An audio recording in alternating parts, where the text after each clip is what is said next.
The only tyrant I will accept in this world is the still small voice within me. And even though I have to face the prospect of being in a minority of one, I humbly believe that I have the courage to be in such a hopeless minority. And this week's opening quote comes from Mahatma Gandhi. Welcome to Surviving the Matrix, ladies and gentlemen. My name is Maxwell Egan. It's a pleasure to be with you once again, and I will be your host for the next hour. And I don't really have anything planned at all for today's show, folks. I've been so busy. I've got to prepare for AV9 and all sorts of stuff, but I thought I'd get a show out to you anyway. And I thought that just to give myself a break and perhaps give you a break as well, and to do something completely different to the norm, I might just perhaps revisit some of my original influences and look at some of the things that originally got me started on this path, and just ponder a few questions that I think it's important to ask. Questions about how we got here, for example, where we are and what this place is, and what's really going on here, because nothing is what we're being told. I mean, that's a given, but what is really going on here? And this is a question that I think most people ask at some stage in their lives. Indeed, it is the question that initially sends you down the rabbit hole, and there are so many rabbit holes to go down. But there is some point in most people's life where they simply look around them and say, is this all there is? There's got to be something more to this, and is everything that I've been told true? And that's what starts people off on their journey of enlightenment, if that's what you can call it. Their journey of discovery, anyway. What is this place really, and how did we really get here? What are we? Where are we? Where did we come from? And the thing is, folks, with even asking a question like that, I mean, it's anybody's guess, and all we can do is speculate. But I think it's important that we do speculate because, as I said, things are certainly not what they seem. And this is something that I tried to touch on in the book that I put out in 2005, Earth's Forbidden Secrets, when I just pointed out in that book that everything we'd been told about history is wrong. And I make that statement with absolutely no hesitation at all, simply because when you go out and look around the world, you find that nothing can be explained by the current timeline of history that we're given. And how we got here is really a very interesting question to ponder. How we got here, as far as the control system goes, is of course someone had an idea, put it into motion, and here we are.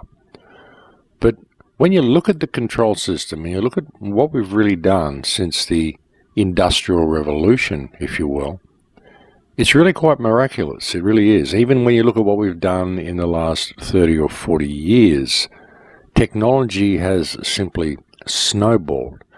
Some of the technology we're using now is stuff that was never dreamt of when I was a child. It was all science fiction when I was a child. This was stuff out of Flash Gordon and bizarre comic books, but even Flash Gordon and some of the bizarre comic books didn't have the stuff that we've got now. It's really come out of nowhere, and it's snowballed to such an extreme that you really have to wonder where it all comes from. And many people have been asking this question, and it's so difficult to find where it comes from because of the mishmash of information that's out there for us to consume. In the first film that I put out way back in 2008, one of the first things that I said in that film was the most effective way to hide a real conspiracy is to create a conspiracy culture around it, to make everything look like a conspiracy and to get everybody questioning anything. And when you do find a real truth, or if a real truth does get exposed, to embellish it to the point that it becomes unbelievable. So it just becomes another conspiracy theory with all the other conspiracy theories. And if you get a few people penning these ideas and putting them out there, or here's this ancient document we found, and here's this ancient book that was printed and says all this stuff, and you really don't know. All you know is that what people have said it is. They've said what that document is. They've said when that book was printed, but we don't really know. It could have just been put out there with a date on it. We just don't know. We don't know what's been done to lead us astray and how many red herrings have been created and how effective the mechanism has been in creating these red herrings. Although looking at the conspiracy culture today, I'd say it's been a pretty effective method they've used. But the point is, what I'm saying here is you can't really date a lot of the information that we believe we can date, because all that really can be confirmed is that which exists within living memory. That's what we've got. You know, we don't really have any idea where we are, where we come from, or what's really going on here at all. And when you look at the growth of technology in the last 100 years, it really is quite amazing that we've managed to achieve what we've achieved, which again begs the question, where did it all come from?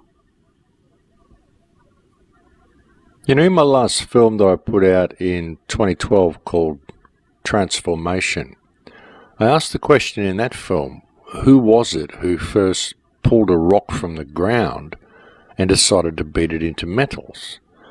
You know, how did they even know what metals were? And even then, how did they know about metallurgy? How did they know how to develop any of these things? And why would they need metals to begin with? And you might think, well, we needed metals because it was just a natural development for weapons or plowshares or whatever. But think about it.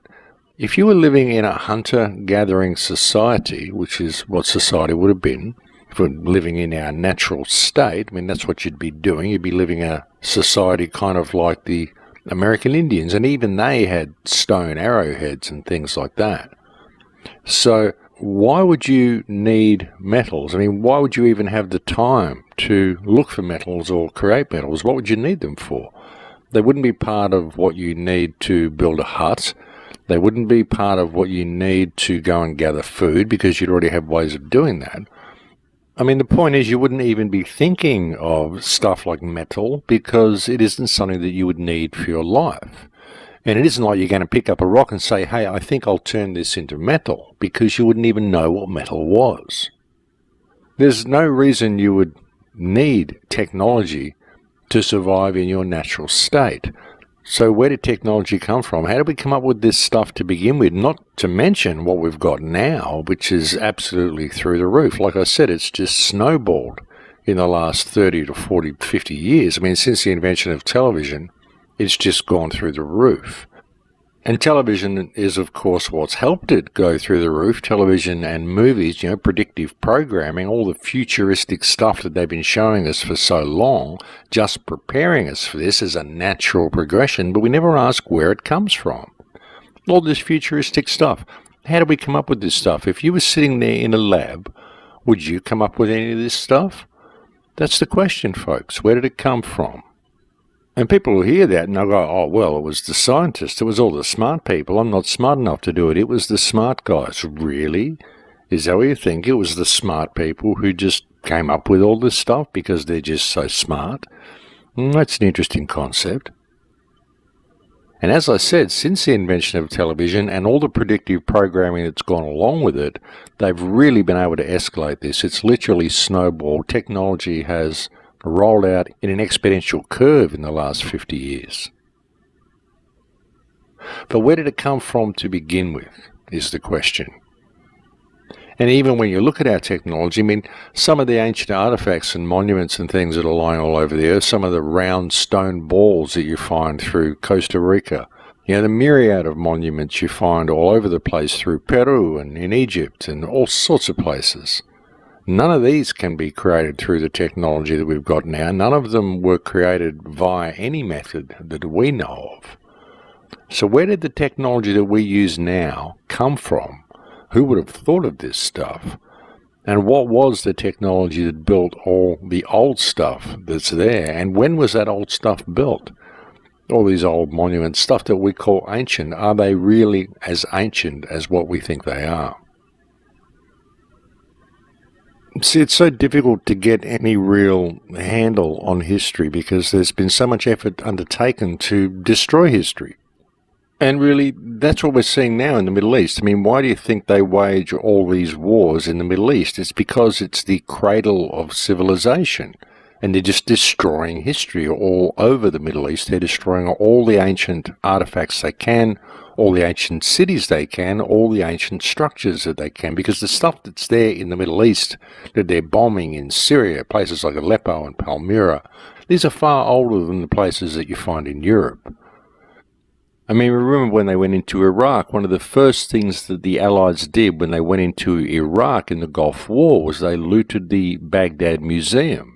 And a lot of the artifacts from the Baghdad Museum were actually found scattered around the side of the road in certain back areas in the United States.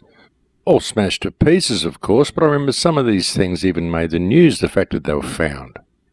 So they went in there specifically to destroy the history, to locate all the ancient artifacts that indicated there was any history, and just take them and destroy them. Many of these things were priceless, and they didn't even sell them. They didn't sell them on the black market or anything. They just took them to destroy them.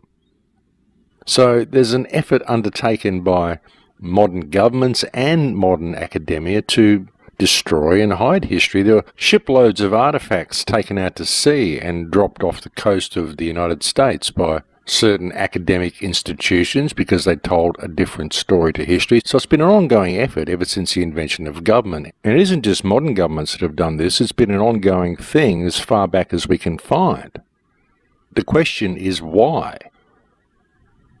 Over the ages, there's been so many groups that have destroyed so much stuff. I mean, the burning of the Alexandrian Library, for example, which was burnt by one or two, possibly even three groups of people, burnt by the Christians, burnt by the Arabs, burnt by anybody who wanted to burn it. The scrolls in the Alexandrian Library powered the baths. They heated the baths in the Temple of Alexandria for 18 months. That's how many scrolls there were. Papyrus scrolls that they simply burnt to heat the baths. You look at ancient Egyptian civilization, it seems to have sprung full-blown into being right from day one. That all seems perfectly normal. Look at Chinese civilization. That's always been an incredibly advanced civilization and always very hidden, and we don't know anything about where that came from because many Chinese emperors took it upon themselves to destroy all the history books that existed before them because they decided they would be the beginning of history and history should start with them and there should be no one before them. So they destroyed all of the ancient scrolls that existed before they were born, before they took rulership, so the history would start there. And I think a couple of emperors actually did that in China. So it's pointless looking there for any information. We may have got something from the Mayans, but the Spanish did a great job of destroying all of their information. We do have one or two codexes left, but people simply can't translate them properly. Of course, there's a rich history to be found in Europe, but God knows what it is, because Europe has been a war zone since recorded history even started. So it's very difficult to know what happened there because there's been so many cultures come and go and so many armies march across the land and so much destroyed across Europe. And of course, as in the case with any good battle, history is written by the winners. So it's just a hopeless exercise trying to put anything coherent together from any artifacts you find lying around Europe. So it's very, very difficult to know anything about ancient history. All we've got is little snippets. And certainly what we're told in Western academia, in Western academic history books, are nothing even close to the truth. Because, as I said, there are monuments lying all over the earth which tell a completely different story to anything we'll find in Western history books. I mean, you've got all those things that I mentioned before, such as the ruins in Peru, which are all over the mountains in Peru, and you've got them in Costa Rica, the giant balls, the stuff in Egypt. There's all sorts of bizarre ruins and temples all over Mexico and Central America as well, but you've also got really strange vitrified ruins that can be found all across Europe. We've got Baalbek in Lebanon, an absolutely incredible site and very mysterious. They tell us, of course, it was built by the Romans and later had a temple built on top by the Arabs, but there's no evidence to support this claim. There's actually foundations there that are incredibly old, and there's no record of them being built in any Roman literature anywhere. And the Romans were an incredibly egotistical race back in their day. They documented everything that they did.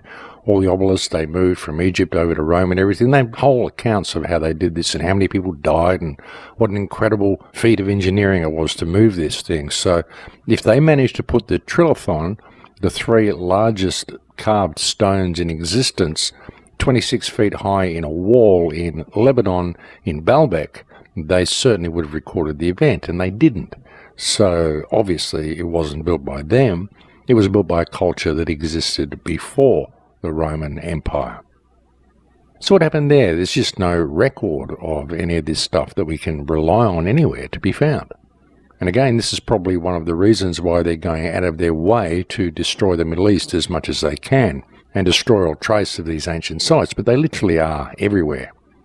There's many, many ancient sites all across the Middle East, but many of them you just can't get to because they're constantly kept in a war zone.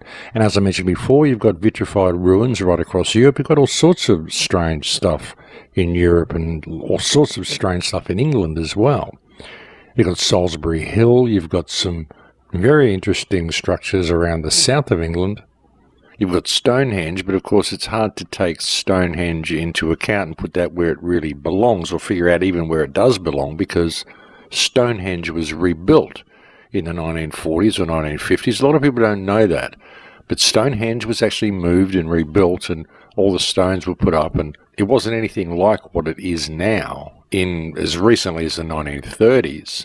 I think it was the 1940s and the 1950s. There was a historical society that decided it would be a good tourist attraction if they rebuilt it. So you can't really tell from that. But there are vitrified fortresses to be found in Scotland. And there's also the mud flood that I've mentioned recently. Now, this is a new finding for me, which has really caused me to question the timeline. Because if there's been a mud flood go across Europe as recently as 500 years ago, and nobody knows about it, well, what was civilization like before that, as recently as 500 years ago? And as I said, there's been remnants of this flood found in Russia, found in Holland, where I'm staying at the moment, found in Italy, found in Spain, found in France. So this is like 12 feet of mud that appears to have gone right across Europe and buried an entire floor of many cities. And they just simply moved the roads and moved everything up another level and rebuilt everything and didn't tell anyone it had happened. Well, I guess everyone that lived at the time noticed, I would say so, but it doesn't seem to have made their history books, and that's something very interesting as well. And if that mud flood happened as recently as 500 years ago, then you've got to question, when did the Great Flood happen? The flood that everybody talks about, the flood of Noah. And this flood did happen because it exists in all cultures. It's in all mythologies from all cultures. I mean, even the American Indians talk about the Great Flood. So we know it happened. The question is, when did it happen? How long ago did Atlantis sink? How long ago did Lemuria sink beneath the waves? What is the timeline? Because it really doesn't seem to be anything like what we're told it is, and it really does seem that it's out by at least 1,000 years. They've just inserted 1,000 years in there and told us certain things are 2,000 years old when they're only really 1,000 years old, or possibly even less. And if this is the case, well, again, the question is why? What's the point of hiding history? What purpose does it serve, really? And these may seem like esoteric ramblings. I mean, you might ask the question, what's the point? Who cares what history is? We're here now. Let's just do the best with what we've got, and that's all very well. But, I mean, if you can't think of any really valid reason for them to hide history, well, then you have to ask the question, well, then why did they go to so much trouble to do so? There must be a reason for it. That's the thing. And that fact alone makes it important to ask the question. You know, George Orwell once said, who controls the past controls the future, and who controls the present controls the past. Perhaps there's a clue there. You know, I've often asked the question, why is the Earth being strip mined? This is something that I said in the film that I put out, The Awakening. Why is the Earth being strip mined? What are we doing with all this stuff that we pull out of the Earth? I mean, all the minerals and resources and stuff that we pull out, huge mines that we've got, pulling enormous amounts of resources out. And we look at our cities, we say, well, look at the cities, they're full of people, all this bustling stuff, and that's why we need all the resources. But go and look on the ground in the city. I mean, where you live, it's not really using all of these resources. It just looks busy on the surface. But all of this stuff isn't really going on. We don't have these huge industrial things going on with all this turnover of stuff happening in our cities and all this stuff being consumed at this enormous rate. We just don't have it. Not when we look at what the resources are that we're pulling out of the earth anyway. I mean, sure, we've got to throw away society. We're always throwing away blenders and toasters and whatever, all sorts of electrical appliances that break all the time. But when you look at the stuff we're pulling out in some of these huge mining operations, you simply have to wonder where it's going. Because really, when you step back and look at it, the earth is being strip mined, and you've got to ask why, how we need all this stuff to support these societies that we have. Because I really can't see where all of it's being used. And it's an interesting question to ask. Why are we strip mining our environment, and why have they hidden history? And if you wanted to hide history, how hard would it be? How long would it take to hide history from the entire human race? And the answer is it would take one generation. One generation to completely re-educate people into what actually happened. All you have to do is distract the generation that exists now and then teach the children something completely different. And when you look at television, you look at modern society, look at how distracted we've all become and what's been done to our children, there it is. You can see how very easily they could hide history from us. I mean, we have history books, but we don't even know how true most of them are. And let's face it, most people don't even read books anymore. Most people are in a situation where all the history they know is what they got from television. In fact, most of all information that people know about anything today, they got from television. So what did happen? And how did we get here? It's an interesting question to ponder, and in fact, asking that question when I was very young was what led me to what I'm doing now. If I'd never asked that question when I was 8 years old, I never would have researched all the stuff I'd researched, and I'd never be speaking to you on the radio now. When I was very, very young and my mother told me they didn't know how the pyramids were built, it kind of sent me on my journey. And once you go down that rabbit hole of trying to figure out what happened in ancient history, it leads you down all the other rabbit holes. And in attempting to answer this question, of course, it's essential that you do go down all these rabbit holes. It's a natural course of events. But what happens is you find that all of them really lead nowhere, because you can go and find out all this information on all these different topics, and at the end of it, it becomes a very real possibility. But then you go down another rabbit hole, and that becomes a very real possibility. And what you find out at the end of it all is that you don't really know. And that's all we do know, is that we don't know. And that's why it becomes very dangerous when people start putting stuff out there and saying this is, and create an argument around it. Because all it really does is tie people up in infighting and argument, and in such an environment it becomes impossible to get any real focus on the root core of the problem, which is the system itself. The real problem is the fact that this information has been hidden to begin with. So really you've got to look at what the mechanism is that has hidden this information, because in attempting to answer the questions at this stage, all anyone can do is speculate.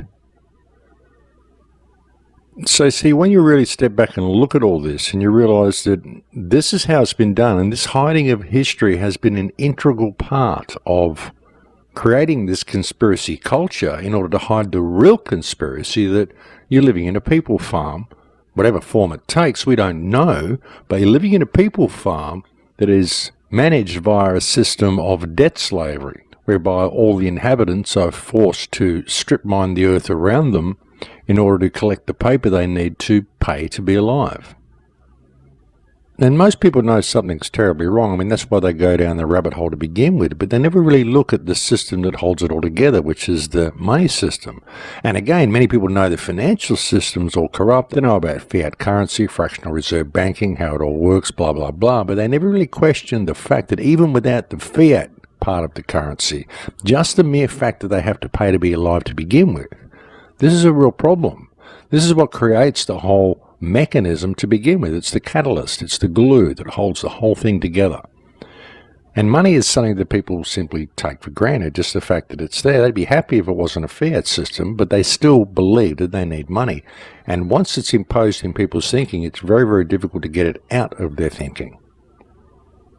And it may be kind of weird for people to look at things this way and to consider the fact that you're living in a people farm. But, whatever you want to call it, however you want to look at it, when you look at what it is, when you step back and look at the whole thing, that's what it is. It's a people farm. And we're pulling the place apart in order to support this farm that we're in.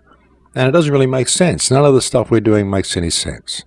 And really, this hiding of history has helped create this situation. As I said, you wouldn't have this conspiracy culture now if it wasn't so difficult to find out what's going on. And you can't really make it really difficult, this difficult to find out what's going on, as difficult as what it is, without hiding history. And that's what they've done. And all you've got to really do is go and travel around the world and look at stuff to see the truth of this. I mean, nothing's what they tell us it is. None of it makes sense. Nothing that they tell us makes sense. None of the timelines make sense. And even some of the stuff that I was talking about before with the Romans and Baalbek and all this sort of stuff, I mean, who says the timeline that we're given for any of this stuff is correct anyway? I mean, we know these Roman civilizations existed. We know these past civilizations were there. But when were they there is the question. Was it all really as long ago as what we think it was? And again, that may seem like a very strange question to ask, but I don't know, folks. I mean, everything we've been told is a lie, so you have to question this as well. And the fact that it's so difficult to really discover too much about the Earth is what has promoted the concept of things such as the Flat Earth Society, the Flat Earth Movement, which has done so much damage to the resistance. It really has. Just the distrust and the divide and conquer and the insults and all the stuff that goes with it. I mean, you can research whatever you want, but you don't have to insult others while you do it. But even when looking at it, you can't blame the flat earthers for what they do. You really can't, because there's so much wrong with the model that we're given. And it doesn't mean it's flat, but there's certainly a lot wrong with what we're told is going on here. So you can understand where they've got the fuel for the fire that they're burning at the moment. And that's why the flat earthers and the globe earthers have got to put down all this fighting with each other and realize that they're both being played and they both have a common enemy, which is the one that created the mystery to begin with. And really, it's the perfect divisive mechanism. It is, because like 20 years ago, I looked into models of the Earth. I looked into the flat Earth, into the round Earth, into the hollow Earth, into the concave Earth, into every type of Earth you could think of. And what I concluded back then is that there is absolutely no model at all that's offered to us that actually explains every question and answers every question. There isn't. I mean, even with the heliocentric model that we're given, it doesn't answer all the questions. A flat model doesn't answer all the questions. None of the models answer all the questions. So it's the perfect divide and conquer mechanism. It's the perfect divisive tool to interject into the resistance right at a crucial time when they're rolling out this whole 5G grid, which is what they've done. So it's really been quite a clever play, but even this play would never have been possible were it not for the fact that they've been able to hide history from us. So we don't really know what's going on at all, which makes it possible for anybody to speculate anything. And if they can get other people to believe it or buy into it, there you go. Divide and conquer, it's the perfect tool, and we do it to ourselves by locking ourselves into a belief system based on second-hand information that we haven't experienced ourselves, and the truth of the matter is that we just don't know. And you can go down as many rabbit holes as you want, folks. You seriously can. I mean, I've gone down rabbit holes for the last 40 years, but what happens when you come out of the other end is you realize that none of them really lead anywhere, and all you've got is all these different ideas of what is possibly going on, what could be happening. But ultimately, you just don't really know, and it gets to the point that you realize that all of these rabbit holes are there, and all of these questions exist to begin with simply because we're not free. So let's establish freedom, because once we do that, all the doorways will be open. Then we won't have to speculate about what's going on. We'll actually know. Well, at least we'll have a better idea anyway. But as I often say, folks, belief is the enemy of knowledge. And at the moment, all each researcher has, including myself, is what information we have had access to and what we've been able to make of it. But there is so much information out there to consume, and nobody knows really where it comes from or who wrote it or which stuff is reliable. All we can do is guess and use our intuition and make the best estimates we can. Until we admit this and realize this is what we're dealing with, and realize that nobody really knows and that the biggest obstacle to us ever knowing is our lack of freedom, then we're not going to get anywhere. What we need, folks, is freedom. And what we have at the moment is a real opportunity to create some. And all we have to do is to realize that all this stuff we're looking at, nobody really knows for sure, and all we have to do is agree to disagree and get a little bit of focus. Because one thing we do know, the world is run by criminals. And if we get a little bit of focus there, we're at a time in history where I believe we can actually fix it. But folks, I think we've reached break time here, so I better leave it there for now, and we're going to have a break. Thank you for joining me on the Air today. It's always a pleasure to have your company, and I'll speak to you again in a few minutes. Don't go away. And welcome back, ladies and gentlemen. So yeah, it's interesting trying to figure out where we came from. Of course, there's two popular schools of thought on where we come from. There are others, but there's the two most popular, which of course is evolution or creationism.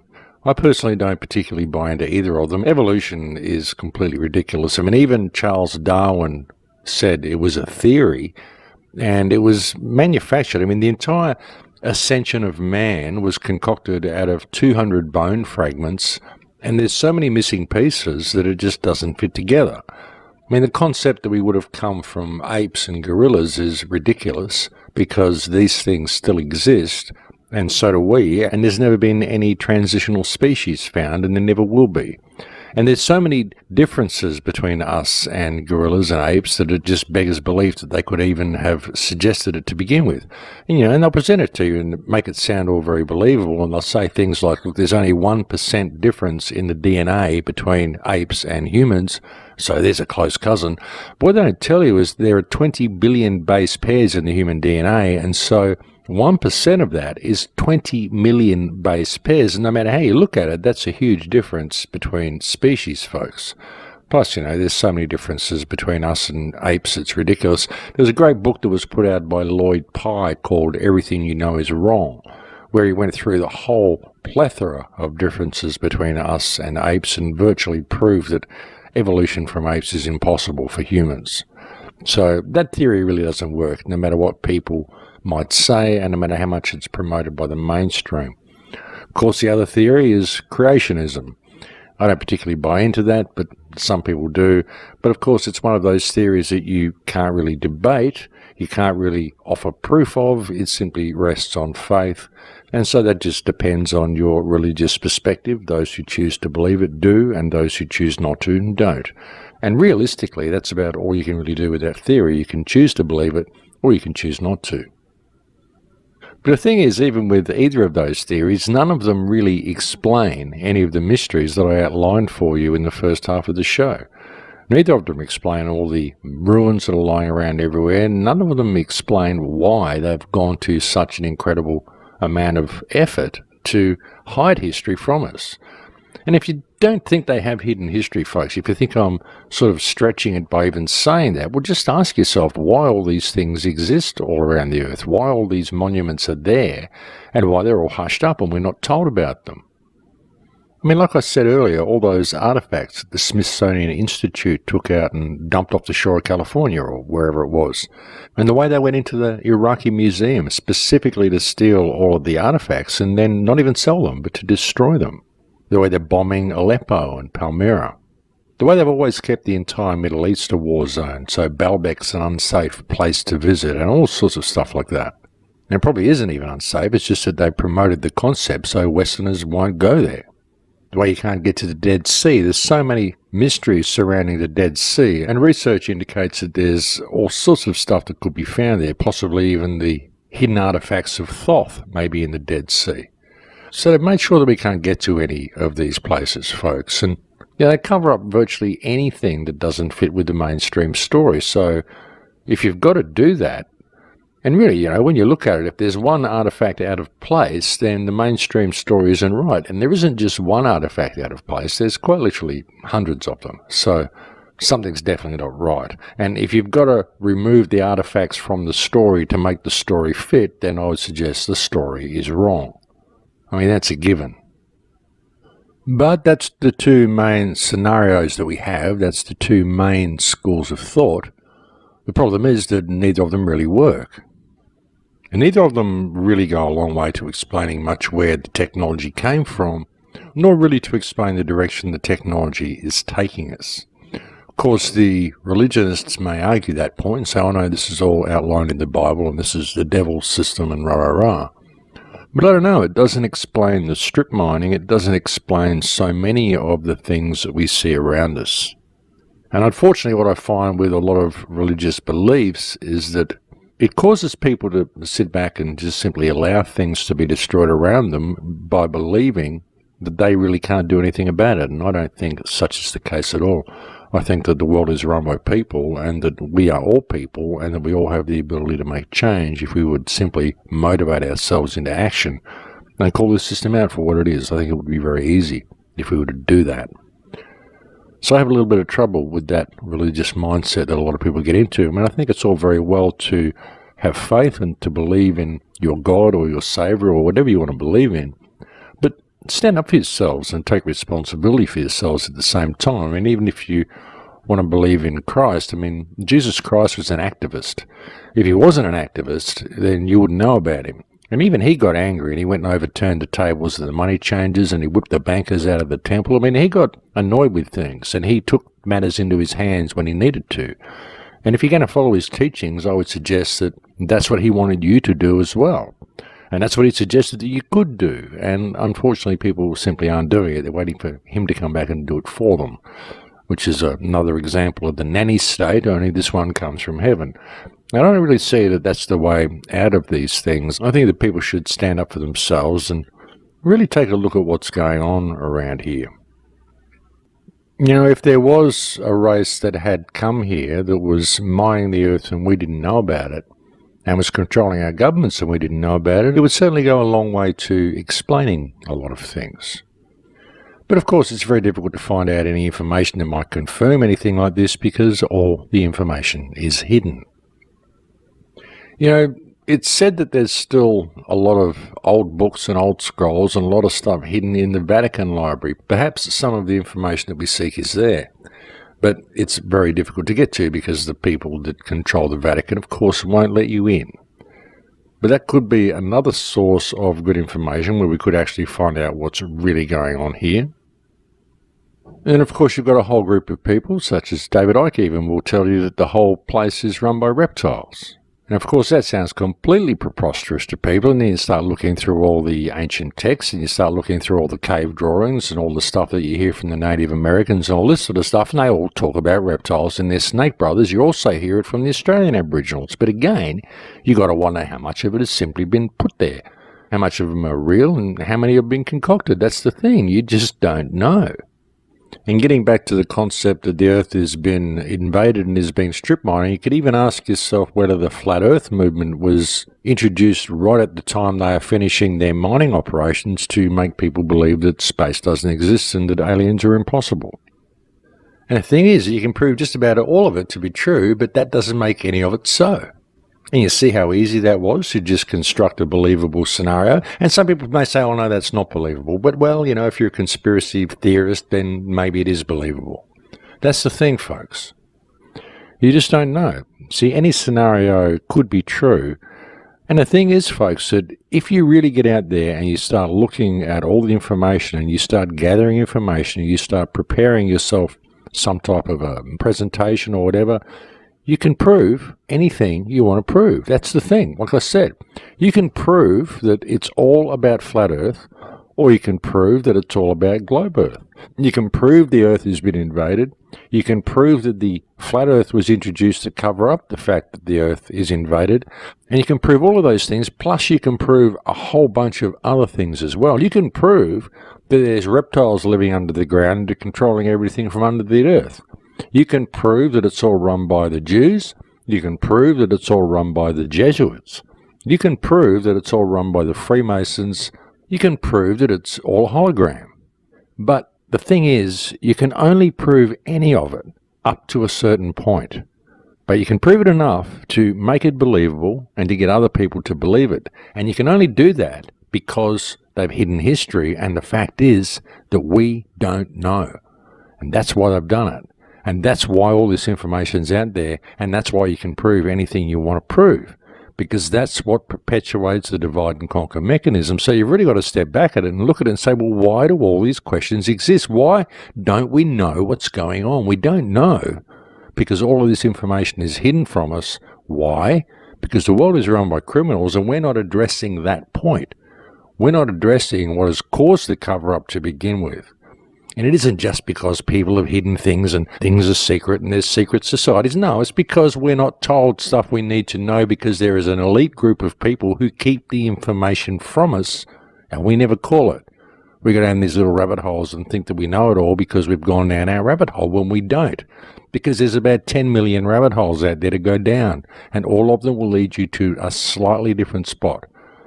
A little bit the same in a lot of ways, but always something slightly different, just enough to keep you all arguing amongst each other, which is exactly why it's been done. All the world is a stage, ladies and gentlemen, and that includes the truth movement. It's all a stage. There's so much theatre and charade in all of this. And we really need to put our egos aside, realize what we're dealing with here, and step back and take stock and regroup, and as I keep saying, get a little bit of focus in the right direction. And I know I'm going to get so much flack for some of the things I've said on the show today. I know I'm going to get trolled by flat earthers. I'll probably get trolled by globe earthers as well. I'll get trolled by the ETers, by the Galactic Federation people. I'll get trolled by the evolutionists. I'm certain to get trolled by the Christians, and I'm sorry, I didn't mean to offend you, and I do love you, and please don't troll me. I'll get trolled by everybody, because no one really wants to face the truth of the whole matter. Everyone wants to be the one who's right, everyone wants to be the one who's got the answer to everything, and no one is really prepared to look at the real problem, which is the fact that we don't know, the fact that we're not free enough to know. We've got all these questions, and the questions exist because they are supposed to exist. Because that's what keeps us arguing. That's what keeps us looking, digging under rocks, looking under holes, wondering what's going on, and never really paying attention to our surroundings. Never questioning our belief in authority, never questioning why we have to do the things that we do. Never questioning why we can't just go and find out these questions. Why we can't just go into the Vatican Library and read what they've got in there. Why everything is so secret and why it needs to be so secret. Who are these people to think that they can keep things from other people? Why are you someone who believes that you don't deserve to know what's in these secret vaults and what's hidden away from the masses, what this hidden knowledge is? Why should there be a special group of people who hold all the keys to the information and sequester and hide that information away from everybody else? Why would we allow this?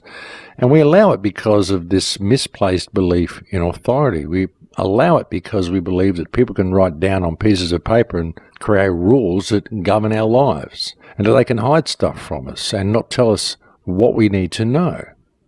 And I think where we come from and who we are and where we are important issues. They are things we need to know. But unfortunately, they're questions that simply cannot be answered and will never be answered until we are free enough to put the mysteries to rest ourselves, till we have access to the information that's been hidden from us. So that's why there's no point arguing amongst each other. There's no point thinking that our rabbit hole has the be-all and end-all, because each of us has a piece of the puzzle. Each of us has a different perspective of what this reality is, and each of us has the key to our own prison. Because the prison that enslaves us is a fictional prison. It's a prison of our minds. It's a belief that we have to do what we are told, and it's our willingness to adopt belief systems and lock ourselves into ego once we adopt these belief systems and attempt to push them on everybody else, and to fail to really recognize the fact that we don't know. All we can do is best guess just about everything. I mean, sure, there's certain things that we know, certain everyday things that happen in everyday life that we know. There's certain parts of our education system that are actually true. I mean, 1 and 1 does make 2. But there's so much that's been hidden from us, and so much we really have no idea about, and we really have no reference point of even trying to understand some of these things. especially when we're using English, because we don't have the reference point even contained within our language, because the English language is such a non-descriptive language when it comes to real esoteric understandings. And really, folks, when you look at this whole mess that we're in, the fact that history has been hidden from us and the fact that this entire conspiracy culture has been allowed to grow, you've got to ask yourself why, what it's all about. And like I said, way back at the start of the show and way back in the first film that I ever made, the best place to hide a real conspiracy is in a conspiracy culture. And that's why all of these scenarios have been given to us. That's why you can prove anything you want to prove, and you can argue about anything you want to argue about, because all of it just detracts from the root core of the problem, which is the ruling cacistocracy and the way they control things and the way they're shifting into this smart grid. You know, that's why things have been speeding up so much and roller coastering so much world conflict and so many different scenarios, so many different conspiracy theories, so many different groups, so much of a mishmash of infighting right now. Because they need that now. They need that division. They need that distraction. They don't want people paying attention to what is happening around them. And it's really important that we do. You know, sometimes I just wish the world would just stop, just for 5 minutes. Just, if I could just stand on a mountain and just scream out, stop, and get everyone to just pay attention for just 5 minutes. Put down their stuff. Put down their job. Stop running on the treadmill they don't need to run on. And just have a look at their surroundings and just pay attention, just for a moment. You know, we could really heal the world in that moment. We could heal the world in a day if we would just pay attention to what's going on, put down our stuff with each other and realize how we're being played with all of this stuff. You know, we have value, folks. We all have value, and we could simply just go and read these books and read these ancient texts and just go to these places and just go and find out what's going on. We could do it any time we want to do it. The only thing that ever stops us doing it is government and the ridiculous rules that they create. And none of these are there to serve us. All of these are there to hide reality from us and to hide history from us and ultimately to hide ourselves from us. And we need to realize this. You know, we are at a crucial time here, folks. And the reason I've brought you all this stuff on the show today is because I just want people to stop fighting. I just want to see the truth movement become some sort of unified wave the way it was. And maybe it never really was, but it was building to that. It was building to that 3 or 4 years ago, and then came all the division. And this division has been the greatest gift the system has ever had. It's created so much infighting, and it's allowed the smart grid to come rolling out without people really noticing what's going on. And this is just a plea for people to realize how they're being played and realize that whatever it is you're out there claiming to be truth, ultimately, you don't know. And you don't know because we've never had the freedom to know. And we're at a time now where we could gain that freedom. And if we don't, then we're going to be heading into a point where we're not even going to be able to research this stuff because we won't be allowed to. The internet will be too close and we will have missed the opportunity that is being handed to us right now, I believe, on a silver platter. So let's get some focus, ladies and gentlemen. We've got so many tools available to us now. We've got so much information available to us now. So use the tools that you've got and share it with people who are in cognitive dissonance, and maybe you'll make a difference. You know, don't criticize everything and don't think everybody's your enemy. We're all in this together, and we can make a difference if we can band together and get a little bit of focus. And that's all this show's been, folks. It's just been an attempt to get people to put their stuff down with each other and deal with this situation while we still have the chance to do it. This isn't stuff that I enjoy talking about, ladies and gentlemen. I don't enjoy bringing you this type of information on these shows, and I don't enjoy focusing on these issues. You know, I just do it because it needs to be done and somebody has to do it. And frankly, there just aren't enough people looking at it. There aren't enough people looking at the underlying control mechanism that is really going to be taking over our lives very, very soon if we don't pay attention to it. The reason I can prove any of them to be true is because all the information has been put out there to be able to create a believable scenario about anything you choose to believe. And the fact that you can do that is exactly the reason why it's been done, just to confuse the issue. And again, the reason all of these questions exist is due to our lack of freedom. It's getting close, folks. It's getting time for us to do this because, as I said, we're in a state of clear and present danger. And if you can't see it around you by now, well, I don't know what's going on. Perhaps you really should get out more and look around. But what these governments are doing is not anything that's going to benefit us at all, and we need to pay attention. Thank you to all those who continue to support the website. Thank you to my Patreon supporters. Thank you very much for joining me on this show today, and please consider some of this information that I've shared with you. I think it is important for us to get our bearings on how we've been played and what our real situation is here, because I think it may make a little bit of difference to the way we view things and the way we approach and interact and react with other people. Please take very good care until then. In Lakesh.